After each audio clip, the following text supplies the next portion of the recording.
આજીવન કેદની સજા પામેલો કેદી મોન્ટુ સુરેશચંદ્ર ગાંધી ઉર્ફે મોન્ટુ નામદાર ફરલો રજા પર લગભગ 2 વર્ષ પછી બહાર નીકળે છે અને તે અમદાવાદ શહેરના ખાડિયા વિસ્તારમાં આતંક મચાવે છે. માત્ર ખાડિયા વિસ્તારમાં જ નહીં, ખાડિયા પોલીસ સ્ટેશનની બહાર પણ તે આતંક મચાવે છે અને પોલીસ કર્મચારીને બેફામ ગાળો આપે છે અને જાનથી મારી નાખવાની ધમકી આપે છે. મોન્ટુ નામદાર સામે ખાડિયા પોલીસે 4 દિવસમાં 3 ફરિયાદ નોંધી છે, જેમાંથી એક કેસમાં તેની ધરપકડ થઈ ચૂકી છે, બાકીના 2 કેસમાં બાકી છે. હવે મોન્ટુ નામદારનું શું થશે? ફરલો રજા કેન્સલ થઈ ગઈ. મોન્ટુ નામદારને વડોદરાની મધ્યસ્થ જેલમાં ધકેલી દેવાયો. આગામી દિવસોમાં મોન્ટુ નામદાર સામે શું કાર્યવાહી થશે, આવો જાણીએ.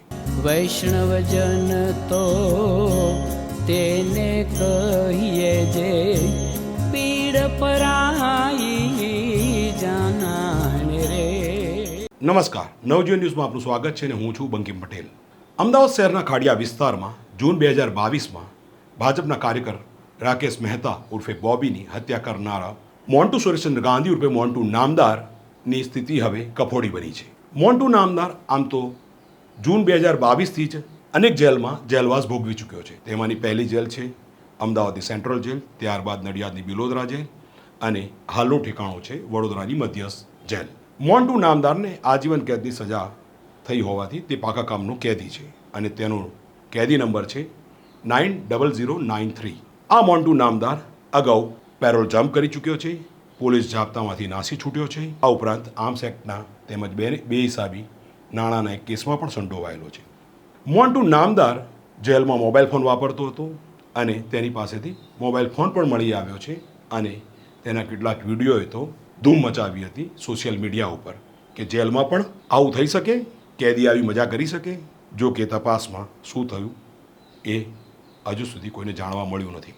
તેના માટે કોણ જવાબદાર હતું એ પણ જેલ પ્રશાસન હજુ સુધી જાહેર નથી કર્યું.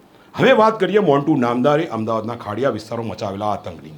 મોન્ટુ નામદાર વડોદરાની મધ્યસ્થ જેલમાંથી 9 જૂનના રોજ બહાર નીકળે છે અને તે મારતી ગાડીએ ફોર્ચ્યુનર કારમાં અમદાવાદના ખાડિયા વિસ્તારમાં આવે છે. ટ્રાફિકથી ધમધમતા આ વિસ્તારમાં મોન્ટુ નામદાર રોડ બંધ કરાવી દે છે અને તેના સાગરીતો સાથે મળીને ફટાકડા ફોડે છે કે હું જેલમાંથી બહાર આવી ગયો, જોયું હું ભાઈ.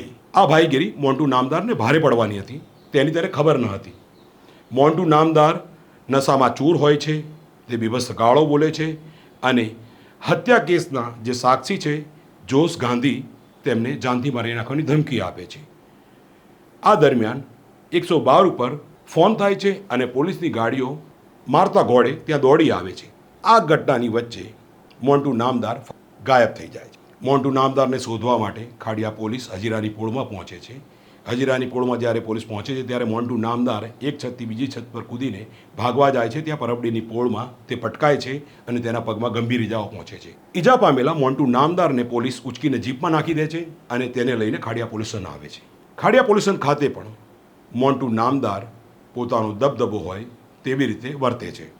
મોન્ટુ નામદારને મળવા એક શખ્સ આવે છે અને તે છે નવાબ ગ્રુપનો નાદિર ખાન નવાબ ખાન પઠાણ ઉર્ફે બાવા ખાન, કે જે ભૂતકાળમાં મોન્ટુ નામદારની સાથે આર્મ્સ એક્ટના ગુનામાં સામેલ હતો. નાદિર ખાન નવાબ ખાન પઠાણ ઉર્ફે બાબા ખાન મોન્ટુ નામદારને મળવા જ્યારે ત્યાં આવે છે ત્યારે તે મોન્ટુ નામદારની સાથે જ ચર્ચાઓ કરે છે અને લગભગ પોણા કલાક સુધી તે વાતો કરે છે. આ દરમિયાન મોન્ટુ નામદારનો દીકરો પ્રિન્સ પણ ત્યાં આવે છે. આ ચર્ચાઓ ચાલી રહી હોય છે અને એ દરમિયાન એક પોલીસ હેડ કોન્સ્ટેબલ આવે છે જેમનું નામ છે ધર્મેશ ભરવાડ. ખાડિયા પોલીસ સ્ટેશનના સર્વેલન્સ સ્ક્વોડ એટલે કે ડી સ્ટાફના હેડ કોન્સ્ટેબલ ધર્મેશ ભરવાડ મોન્ટુ નામદાર અને નાદિર ખાન ઉર્ફે બાબા ખાનને જોઈને તે પોલીસ જીપ તરફ આવે છે અને તે દરમિયાન મોન્ટુ નામદાર ધર્મેશ ભરવાડ પર ભડકે છે અને ધર્મેશ ભરવાડ પર ગુસ્સો કરી બેફામ ગાળો આપે છે. ધર્મેશ ભરવાડને જાનથી મારી નાખવાની ધમકી પણ આપે છે. જુઓ આ વિડીયોમાં.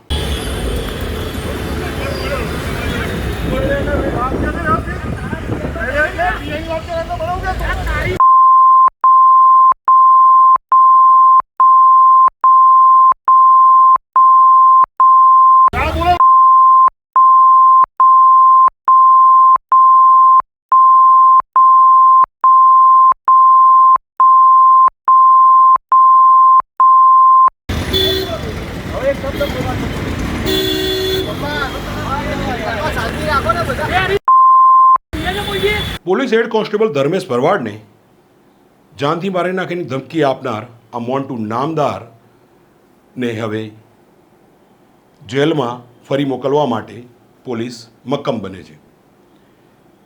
દારૂ પીધેલા મોન્ટુ નામદાર સામે પ્રોહિબિશનનો ગુનો નોંધાય છે અને બીજો ગુનો નોંધાય છે હત્યા કેસના સાક્ષીને જાનથી મારી નાખવાની ધમકી આપવી તેમજ વિભત્સ ગાળો બોલવી. આ ઘટનાક્રમ બાદ મોન્ટુ નામદારની પ્રોહિબિશનના ગુનામાં અટક કરવામાં આવે છે અને તેને સારવાર માટે હોસ્પિટલમાં મોકલવામાં આવે છે. ખાનગી હોસ્પિટલમાં સારવાર લઈ રહેલો મોન્ટુ નામદાર જાણતો હતો કે હવે તેને ફરી પાછા જેલમાં જવું પડશે અને જે ફરલો રજા છે બધી બાતલ થઈ. લગભગ પખવાડિયાની ફરલો રજામાંથી તેની એક રજા તો આ ઝઘડા અને ભાઈગીરીમાં જ નીકળી ગઈ.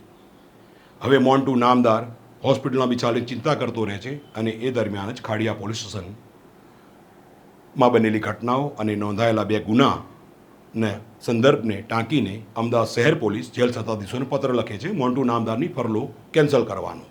અને જેલ સત્તાધીશો તુરંત જ આ નિર્ણય લઈ લે છે અને મોન્ટુ નામદારની ફરલો કેન્સલ કરવામાં આવે છે. અમદાવાદ શહેર પોલીસે મોન્ટુ નામદારની ફરલો રજા કેન્સલ કરવા માટે જે કારણ આપ્યું હતું તે જાણવા જેવું છે. આગામી મહિને આવી રહેલી ભગવાન જગન્નાથની રથયાત્રા નીકળવાની છે અને તે અતિ સંવેદનશીલ હોય છે. કાયદો અને વ્યવસ્થાની પરિસ્થિતિ જાળવી રાખવા માટે આવા અવારનવાર ગુનો કરવાની ટેવવાળા શખ્સને ફરલો રજા પર બહાર રાખી શકાય નહીં અને આ જ કારણ મોન્ટુ નામદારની ફરલો રજા કેન્સલ કરવા માટે કારણભૂત બને છે. આ ફરલો રજા કેન્સલ થાય છે તેની વચ્ચે બીજી એક પાછળ ઘટના બને છે. પોલીસ અધિકારીઓ જ્યારે મોન્ટુ નામદારનો બેફામ ગાળો બોલતો વિડીયો જોવે છે ત્યારે નક્કી કરે છે કે હવે તો મોન્ટુ નામદારનો પૂરો કરી દેવો જોઈએ અને જેલની અંદર પાછો ધકેલી દેવો જોઈએ. હવે Khadiya police head constable Dharmesh ભરવાડની ફરિયાદ લે છે અને ગુનો દાખલ કરે છે. આ ગુનો જે દાખલ થાય છે તેમાં આરોપી તરીકે મોન્ટુ નામદારનો દીકરો પ્રિન્સ અને નવાબ ગ્રુપનો નાદિર ખાન, નવાબ ખાન પઠાણ ઉર્ફે બાબા ખાન, આ 3 જણાને આરોપી બનાવવામાં આવે છે.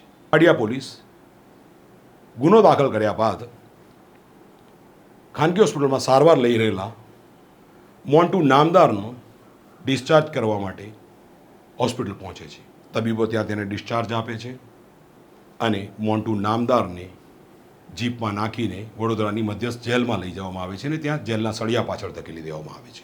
મોન્ટુ નામદારની સામે 4 દિવસમાં 3 ફરિયાદ થઈ. એક પ્રોહિબિશનની, હત્યા કેસના સાક્ષીને ગાળો બોલવાની અને જાનથી મારી નાખવાની ધમકી આપવાની, તેમજ ખાડિયા પોલીસ સ્ટેશનની બહાર ડિસ્ટાફના હેડ કોન્સ્ટેબલ ધર્મેશ ભરવાડને ગાળો આપવાની, જાનથી મારી નાખવાની ધમકી પણ. આ 3 ફરિયાદો પૈકી એક ફરિયાદમાં મોન્ટુ નામદારની અટક થઈ ચૂકી છે. પખવાડિયાની રજા પર બહાર આવેલો કુખ્યાત મોન્ટુ નામદાર ફરી પાછો જેલના સળિયા પાછળ ધકેલાઈ ગયો છે. પખવાડિયાની ફરલો મંજૂર થઈ હોવા છતાં પણ તેના કરતૂતો તેને જેલના સળિયા પાછળ લઈ ગયા છે અને હજુ પણ આવનારા દિવસો મોન્ટુ નામદાર માટે ભારે સાબિત થશે, કારણ કે મોન્ટુ નામદારની સામે નોંધાયેલા જે 3 ગુનાઓ છે તે પૈકીના 2 ગુના, જે હત્યા કેસના સાક્ષીને જાનથી મારી નાખવાની ધમકી આપવી તેમજ પોલીસ હેડ કોન્સ્ટેબલને ગાળો આપી જાનથી મારી નાખવાની ધમકી આપવાના કેસમાં કાર્યવાહી થવાની હજુ બાકી છે. આવા જ સમાચારો માટે જોતા રહો નવજીવન ન્યૂઝ.